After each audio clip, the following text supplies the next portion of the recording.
सबको नमस्कार। बहुत लंबे अंतराल के बाद आज हम मिल रहे हैं। चलिए तो कुछ बातें कर लें। क्या अभी आप बैठे बैठे सोचते हैं कि आज का दिन कितना छोटा था? सूर्य के उदय और अस्त के साथ नहीं कह रही हूं मैं। हम बैठे होते हैं, हमें लगता है ना कि हमारा दिन कितना छोटा है, समय ही नहीं बचता है। और कभी कभी लगता है कि समय कितना लंबा है, कटे नहीं कट रहा है। ऐसा क्यों होता है? जब हम बहुत खुश रहते हैं, प्रसन्न रहते हैं, तो लगता है कि समय बहुत कम है, बहुत छोटा है। और जब हम दुखी होते हैं या हमारा मन एकदम संकुचित हो जाता है, उस समय लगता है समय काटे नहीं कट रहा है, कितना लंबा है। और कभी आपके जीवन में ऐसा भी समय आया होगा जब आपने महसूस किया होगा कि ये सबका कोई फर्क नहीं पड़ता, लगता ही नहीं कि दिन छोटा है या बड़ा है, चल रहा है तो चल रहा है। ये कब स्थिति होती है? जब हमारा मन समचित्त होता है, जब हमारा मन स्थिर होता है, तब ऐसी स्थिति आती है। तो ये जो दो विपरीत स्थितियां चल रही हैं, जिसमें मन को लगता है कि समय छोटा है, मन को लगता है समय बड़ा है, इससे बचने के लिए हम क्या करते हैं? हम मतलब इस संसार में जो भी मानव है क्या करता है? कोई मनुष्य जो है शराब का सहारा ले लेता है, कोई मनुष्य निद्रा का सहारा ले लेता है। और जब मन जड़ या बेसुध होता है, तब उसे अपनी ही अनुभूति नहीं कर सकता है। तो ऐसी स्थिति में क्या कर सकते हैं हम? कहते हैं हमारे ऋषि मुनि कि जो समाधि होती है, असल में शांति वही होता है। समय के परे चला जाता है मन। जैसे मन समय को अनुभव कर रहा है ना, वैसे ही इस क्षण का भी अपना एक मन है। आप देखिए, ये जो क्षण है, इस क्षण पर आपका मन क्या है, या इस क्षण का मन क्या है?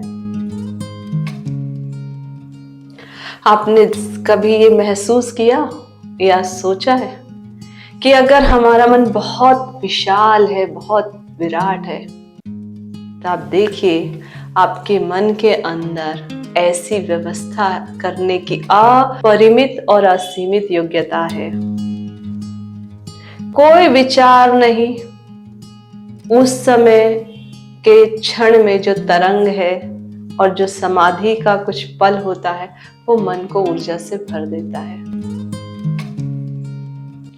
जैसे आप सोने जा रहे हैं, निद्रा अवस्था आपकी आ रही है, उसके पहले क्या होता है आप महसूस किए? जिस पल नींद में से जागते हो, उस समय आपने महसूस किया आपके मन की स्थिति क्या होती है? चेतना की उस धूमिल क्षण को देखिए। जब आप निद्रा अवस्था की ओर जा रहे हैं, तब लगता है अरे कुछ नहीं समझ में आ रहा है। जब जाग कर उठे, उस समय लगता है ये सब समय के परे जाने का अनुभव हम कर पाते हैं। तो इसी बात को हमको थोड़ा सा समझ लेना है कि हम जब बेचैन होते हैं या ज्यादा सजग हो जाते हैं, तो हमें लगता है समय बहुत कम है।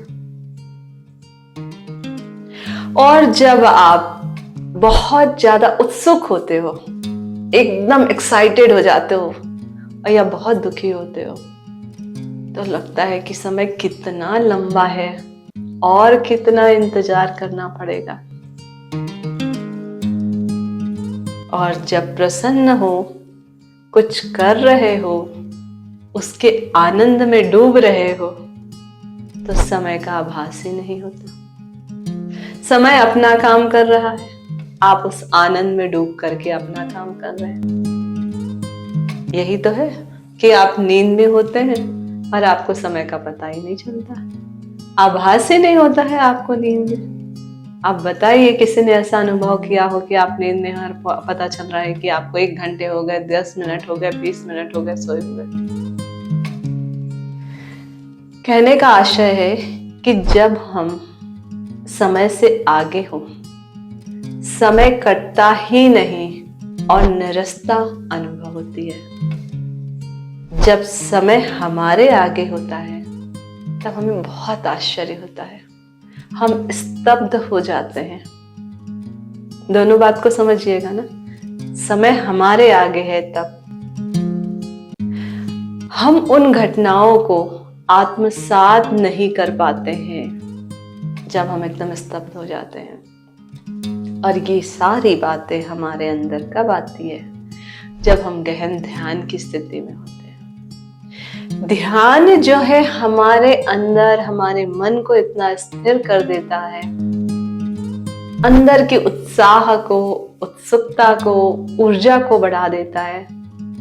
ऐसे लगने लगता है कि हर घटनाएं हमारे सामने घट रही हैं और वो घटनाएं ऐसे जैसे आसमान में बादल गुजर रहा है। बादल जैसे गुजरता है, देखते रहते हैं ना, वैसे लगता है। और जब हम समय के साथ साथ होते हैं तो हम ज्ञान में होते हैं, और ज्ञान में जब होते हैं तो मन शांत होता है। कभी हम बैठे होते हैं, चिंतन करते हैं, तो हमको लगता है ये जीवन क्या है ना? हम कई बार कहते हैं सुबह उठना से लेकर के रात तक यही तो जीवन है। आप देखिए, जब आप सांस लिए धरती पे आए और छोड़े तब यही जीवन है। इसी बीच तो साकार और निराकार दोनों का मिश्रण है हमारा जीवन।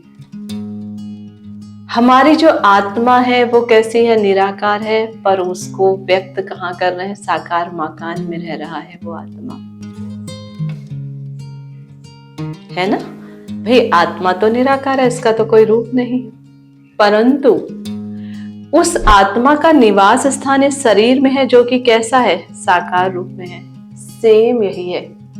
हमारी भावनाएं तो हैं जो कि कोई आकार में नहीं है, परंतु उसकी अभिव्यक्ति जब हम करते हैं तो साकार रूप में करते हैं। इसी तरह से ज्ञान और कृपा का कोई रूप नहीं होता है, परंतु उसकी अभिव्यक्ति किसी ना किसी रूप में होती ही है। जब हम निराकार को हटा देंगे हम जड़ बन जाते हैं।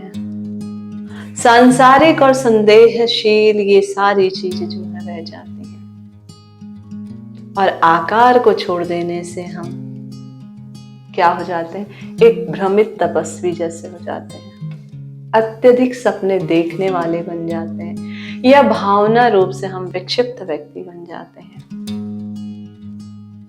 तो गुरुदेव कहते हैं कि ये संसार परिवर्तनशील है।